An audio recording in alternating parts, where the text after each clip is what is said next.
I just made a mistake. Okay, so hold on. The video has not started yet. But I just made a mistake by starting the video and I don't want to stop it and then continue. You understand? So the video is officially started now. Hey guys, what's up? It's your boy Arriva. And today we have a true crime reaction. How to get away with murder. So the video title is A Killer Realizes Their Victim is Still Alive. Rookie mistake. Don't do that. Make sure that the person is... Come on. Extra cap. Extra. Bro, you can never be too sure. If the person's head is not attached to the body, you know that fine. Your job is done. You understand? You guys, you keep on making mistakes. It makes me angry. I don't like that. Do your job well. Okay, let's go. She talked to us. She said that you and Heather did this to her. So that's why we're talking to you two. This is the moment Tina realized her murder victim was still alive. And to make things worse, her victim had just told the cops everything they needed to know to put her behind bars for the rest of her life. We know what happened out there. It's just going to be a matter of getting fingerprints and evidence back.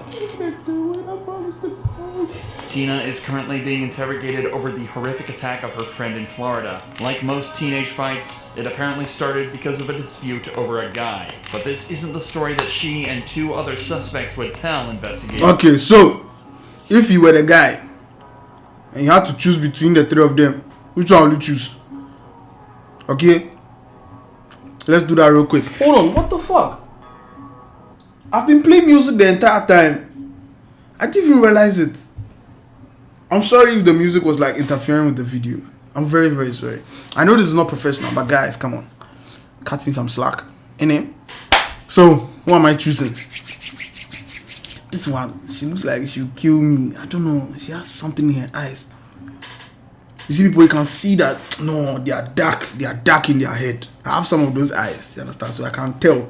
This girl, she'll kill me. This one, she'll worry me.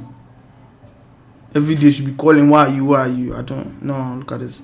But this one, she looks like she can understand things. I hope she was the victim. Because she's so beautiful. So beautiful and well kept. You understand? She looks... In this extremely sick case. Oh shit, she's a suspect. She's not a victim, damn, but I still choose Brittany. Other suspects would tell investigators in this extremely sick case. Okay. Tina, you know, can I call you Tina? Okay. Obviously know something's up. So tell me what happened tonight. Nothing happened that I know of. Heather just said that something about Adriana got beat up real bad. Okay. You don't know anything about that? No. See arms and hands if I could. Okay, and what's this right here? That little scratch there. This? Yeah. I have a puppy. Okay, and your puppy calls that? Look. Got your chin? Okay. 19-year-old Adriana had gone over to her neighbor's house to patch things up after an argument. Are you sick of having issues with your webinars, wasting tons of time on troubleshooting with attendees? So you see, this video, it feels like a lot. Because a lot has happened in a span of just 3 minutes. That's what is happening in my brain all the time. So I just want to give you guys a feel of what is in my brain. You understand? So let's just go. I had no idea that fate... Hey! What did they do to the girl, bro? The hammer is... That's a hammer. Look at this. This is a hammer. And the hammer is bent. What did they do? What? Bro, imagine the force you need to... Bro, this is not normal. This is not normal. The hammer is fucking bent. This is a hammer. Waiting for her. The hammer is not doing its job. Is it a 40 hammer or... Patched things up after an argument. But she had... Is the hammer 40? Or they are just too good at their jobs? Or the hammer is just bad at his job? No idea that fate was waiting for her. That neighbor was Tina Brown, and Adriana was walking straight into a trap. What started off as a fight quickly turned into something much worse. But according to Tina, she's got an alibi. So where were you tonight? At Heather's. At Heather's house? Heather said she was going to cook, so I went down there and she was cooking fish and french fries, and then we just started watching movies. You were there all night until the cops came up there? Mm-hmm. What time did you go over there? Probably just started getting dark. Okay, so about sunset, was anybody over at Heather's house when you went over there? Just Heather in the house. Heather? Okay. Did anybody else come over there? Her and her little friend girls were at the house. She said she hurt her hand, so usually we get there and everything is all right. So I don't end up going with her, but she said she was going to the emergency room. What time was that when they came by, you know? Was it long after you got there? You know, Okay, so early in the evening? I don't know what time it was. Oh, okay. So about 30 to 45 minutes after sunset. Tina's daughter, Brittany, was also at Heather's house at the time, but the problem here was that they, along with Tina, were the three main suspects in the case. The detective already knows there's bad blood between Tina and Adriana, and spent some time discussing their friendship. What has been going on between you and Adriana this week? Actually, me and Adriana were together today Okay, where were y'all at my together? house. Okay, what was going on there? We were just sitting there watching movies, trying to get my computer, pull it up where I can get iTunes and watch movies. Have y'all had any problems? Oh yeah, we've had problems. The first 3 trailers, we've had problems for a long time. What's the problems? Well, lately the new problem is she thinks that I'm the one who had her boyfriend locked up in jail. Okay, so she's mad at you thinking her boyfriend's locked up because of you. Yeah, but we talked about it earlier today. This would be one of several accusations that surrounded the 4 women. Tina's daughter Brittany also claimed Adriana slept with her boyfriend. But even so, Tina says there were no issues over the last few days. And me and her actually just started back talking today. Okay. Because I asked her this morning, what was I doing this morning? Oh, we was trying to make some phone calls, and I wanted to heat up some chicken. So I asked her would she put the Church's chicken in her microwave, and she heated it up for me and brought it to my house. Okay. Do you know what happened to Adriana tonight? No, I don't. Heather just said she got beat up, but that's all I A know. little bit more than that. The detective is talking about the horrifying injuries covering Adriana's body, and despite her story, Tina knows exactly what happened. Tina, Brittany, and Heather waited for Adriana to arrive at Tina's house in Inslee before ambushing her with a taser and beating her down with a crowbar. Bro, the hammer again. This is not normal. This is real hatred. The 3 then threw her in the trunk of a car and drove her to a secluded patch of woodland, where they set her on fire and then walked away. Clearly, they expected her to be dead. But Adriana not only survived this horrific attack, but managed to crawl to a nearby house and find help. She did this with burns covering over 60% of her body. None of the Bro, that's a strong woman. That's a very strong woman. Shout out, Adriana or whatever. But bro, she's very strong. Hey, like me, I've given up when I saw the hammer, and then they taste me. You taste me one or by people, they just me. I'll not struggle. The earth is one. Where are we all going? We'll go to the dust. So you catch me, no? Hey, you be bad guy, Vim. Let me just go. Hey, now you hammer me and the hammer will break. You put me in your car and go and put me on fire. Yes, that's too much. suspects, including Tina, know that she survived, until the detective drops this bombshell. We're not sure if she's gonna make it or not. No, I don't. Did she talk to us, or she talked to the people that came over to help her? Mm-hmm. She told them something. You know what she told them? I can just imagine what I said. She said that you and Heather did this to her. So that's why we're talking to you two. But she said I called. She's been saying a lot of stuff lately. Okay. She said I called, because this is all stuff that we talked about today at my house. Okay. About my tire was stabbed. Okay. And I asked her if she did what she said. No, I mean, I couldn't prove she did. Didn't you guys just say that you made up and you were talking this morning? So where from this tire stabbing and things? It was so weird. I didn't argue about it, fuss about it, or nothing. But you thought she did it. Mm-hmm. That's just because of what people said. But Did you hear about her window getting busted out? whose window? Adriana's window getting busted out. A few days ago. You didn't hear about it? No, sir, I didn't. And you said tonight you were over at Heather and Darren's, right? Yes, sir. And you didn't go anywhere. No. Did anybody come over there while you were there? He had somebody come over, but I didn't go out. Who were they that came over? He was dark skinned and he had friends. Okay. And then there's another guy, but I don't know who that was. Blocker sound familiar? Yeah. And did anybody else come over? Yeah. White guy in a red truck. You know who that was? You know, he went out there and went outside and talked to him. And what was Darren doing while y'all over there cooking? Anything? Lay on the couch watching movies. Is that pretty much what y'all were doing all the way until the cops came? Okay, so you, Darren, and Tina were sitting in the living room. Heather were sitting there in the living room watching movies. And when the cops knocked on the door, what'd y'all do? We were sitting there. Okay. Why didn't you answer the door? It ain't my door. Okay. So y'all sat there, and when the cops came, they didn't answer the door. And how long were y'all in there before you did We answer thought the that, door? I guess the tape was going out because Adriana has a little boy that's kind of hyper. He said that little boy probably got that taser and tased that little girl. All right, but you were home all night. You didn't see any kind of disturbance going on over there. Bro, she's throwing some innocent kid under the bus. You've tased the person finish, you are going to put somebody's child. Hey, niggas. Before the cops came over there or anything. No, we would have heard something. Right now, Tina is starting to show signs of guilt. She's slumped over with her head hung down and avoiding eye contact, indicating she's very ashamed and regretful. Or at the very least, sorry she's been caught. Whatever the case may be, she definitely seems uncomfortable. But as the detective points out, it's definitely not for the right reasons. You didn't go get anything or go anywhere at all.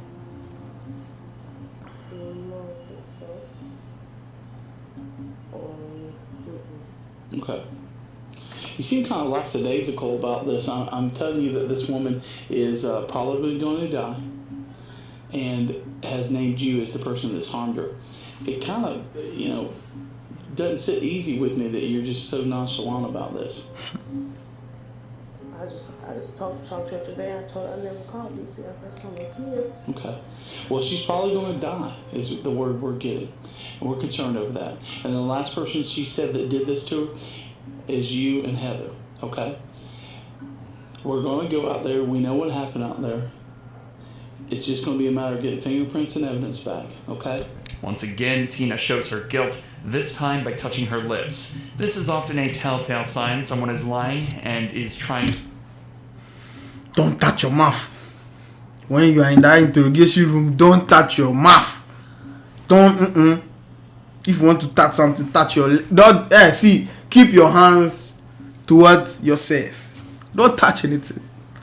Because you can touch your mouth and they say that because you are touching your mouth, you are lying. Bro, don't touch anything. Just be comfortable. Yeah, what's up? She's going to die. Shame. She said, are you stupid? Dude, me. You are telling me that let's go and talk to him. Fine. Hey, bro, do something. Don't touch your mouth. Anything but touch your mouth, according to what we are watching. Okay. To hide that fact by covering their mouth. The reason we're here. Basically, what she told the fireman was that you two came and grabbed her. Mm-hmm. Say what now? What she told the fireman was that you two came over and grabbed her, pulled her out of that house, beat her, and harmed her. And nobody out there, the kids or nobody saw none of this. Nobody saw it. We talked to everybody in that neighborhood. Kids are always outside. We've talked to everybody in the So neighborhood. why is she crying? You saw them all out hear there. Nothing? Nope. And she's saying that y'all did it. And we're sitting here talking to you, and I certainly appreciate, and I know Tom appreciates that you're talking to us. But we got to get to the bottom of this, and we got to know what happened, the truth. And do two choices here. Either you're going to tell us, or Heather's going to tell us. So, who's it going to be? I didn't do anything to her. Okay. Promise to God. And you were home all night. Was at Heather's house. You were at Heather's all night. Never left there. Because, see, the story between Heather and Darren is already shaky. And your story is a third version of what they've told us so far. It's a serious allegation. I mean, this is life-changing. and somebody's life may end over this. We're getting told that she's in pretty critical condition at this point and not likely to make it. When Adriana was found, she reportedly told her rescuers that Tina had never expected her to make it out of the woods, let alone make it to safety. But despite her brave fight, Adriana died from her ordeal 16 days after her rescue. I mean, she was just Why at my is house Adriana- today. Why she didn't tell me? Oh. Oh, that's so sad. Oh, fuck. Pay for a lot. Well, it's a cycle over there. It goes trailer 1, trailer 2, trailer 3. Well, she didn't do it to herself. Somebody did it to her. Adriana been riding that bike all day today. Okay. But somebody did it to her. I didn't. Okay. I swear I But didn't. she's saying you did it. I didn't. Adriana been saying I did. It may be a the lot of last stuff. thing she tells somebody. You know? Tina, Heather, and Brittany were all found guilty of murder, with Tina believed to be the ringleader. Had Adriana not made it that day, these 3 killers could have escaped justice. But now Tina sits on death row, waiting for her day of execution. Give it to her. Detectives often know exactly who the killers are right from the start, they just need to prove it. But sometimes, things are different. Like in this case, where the detectives realize they got things completely backwards, and their main suspect ends up revealing the shocking truth in the hunt for a missing girl. Do you suspect Sam in any of this? The guy that, was interested in her, and, some other guys that were interested in her, but they found out she had a boyfriend, they're friends now. I really couldn't see him. One afternoon in April 2006, 17-year-old Ashley left her home in Illinois with her boyfriend for an interview and a basketball game, saying she'd be back before 10:30. Ashley didn't return that night. Her terrified parents called the police, who found her boyfriend's vehicle abandoned with 2 outfits, one for the interview and one for the game. Adding up all the evidence, her boyfriend Jeremy was now the prime suspect and was taken in for questioning. Has she been through any kind of trouble or trying times recently or anything like that? Not recently. A while back, we had an abortion, though. And, How long was probably December. It was a little bit before December. it? How did she take that? She was alright. I mean, it wasn't, horrible, like a bout of depression or anything, she's fine. Bro, so the girl has done abortion for you and you kill her on top. Hey! People are wicked, oh. She's a lot better now. How often do you see her? Once a day, usually, and then on Tuesday nights we don't see each other because I got a designated party night with my buddies. So other than that, it's usually once a day. Once a day. So I mean, you guys are pretty serious. Yeah. Yeah. Been going out for how long now? Almost 2 years. It'll be 2 years in July. What if somebody came up and said that that she had some marijuana in her room? I'd be real surprised. Okay. I'd be And real that- because she tells me everything. What about possibly owing somebody in Cahokia some money for drugs? What about that? I'd be really surprised. Do you know the name Mike? The name sound familiar? No. Yeah, that sounds familiar. A name comes up during the questioning that Jeremy has never heard before, and his reaction to hearing the new name is noticeable. This would be one of many men in Ashley's life that he doesn't know about, but there's one that remains familiar to Jeremy. 27-year-old Sam. Do you suspect anything between Sam and Ashley? No. So he didn't kill her. It was her cheating. There are many men in her life. Oh my God. You can see somebody once a day for 30 years, but still they can cheat. What? He sees her every day. Oh. It's not long distance. Eee! It's a scary world. See, I mean, I trust them both too much. I mean, I trust her so much more than him, because it's my girlfriend. I don't think he would ever do it. Rookie mistake. Do not trust your girlfriend. Otherwise, you'll be sitting in interrogation room. Anything to harm her, It's just, it doesn't seem like it's his nature. Well, what about if, possibly not even harming, but what about if they were to, Run away. if they were an item or something like that? Would you suspect that at all? No. The fight that you had Tuesday night, you were telling me that you guys had a little argument. What was that about? It was because apparently I yelled at her or something and she didn't like it. And then she gave me all my stuff back, what she had and said, you know, I'm gonna break up with you. And I said, no, we talked it over and stuff. And wait, hold on. Right now, I'm confused. Did he kill her or not? You know, it was just I don't know, just stressed because that's when she thought that she might be pregnant. And yeah, and she turns out she wasn't, and that was the stress of that, doing that, and you know. Do you know any friends that she might be with that you know, the good friends that she would hang out with, that she would go to their house or anything like that? I can't see the ones that she would, their parents letting it happen and not letting her parents know. There's no way that if she went to Brittany's house, there's no way Brittany's parents would, you know, not tell Ashley's parents, or Christy's house. There's no way Christy's parents would not tell Ashley's parents, you know. Who does she normally hang out with, like, there at school? Christy and some other girls. I don't know their names because I've never really met them outside of school. But she's played basketball with, I think, a couple of them that I haven't met, and I don't know their names. But other than that, just Christy's like the main one. When Jeremy said Ashley went out of town to play basketball, the detectives wondered what it was that made her travel so far when there were basketball courts nearer her home. It turns out that the reason was Sam, and Jeremy was completely clueless about anything going on between them. Suddenly, police have a brand new suspect. How long have you known Sam? I was probably sophomore in high school, I want to say. When you met him, he was a teacher? I'm pretty sure he was a teacher over in St. Louis. I think he was doing something with kids. And then he was also doing wrestling stuff, and he plays a lot of sports. So. Oh, really? Yeah. What's he like? What's he? He's just your all-around average, you know, guy. I mean, loves to party. Okay. And, you know, loves to teach. That's like his main goal. But he's just average. I mean, there's nothing special or unique about him. Just easygoing guy.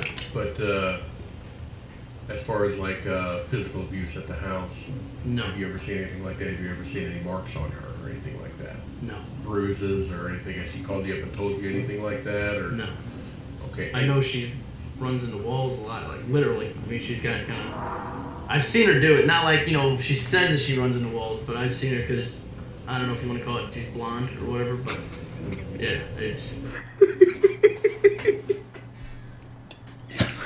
Bro, he just called his girlfriend dumb as fuck.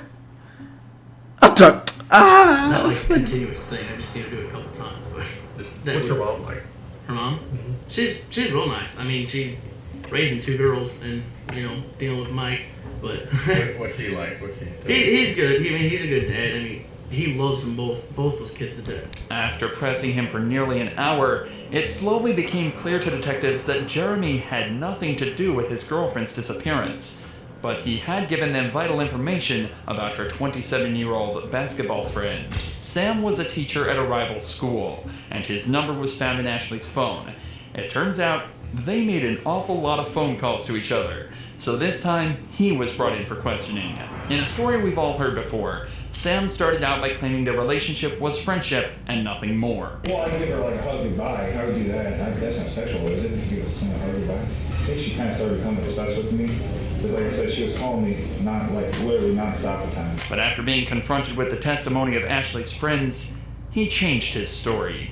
I will say this, we never kissed. We never kissed. Yes, we did have sex in the back of the vehicle there, and... Oh my god. Why? Women.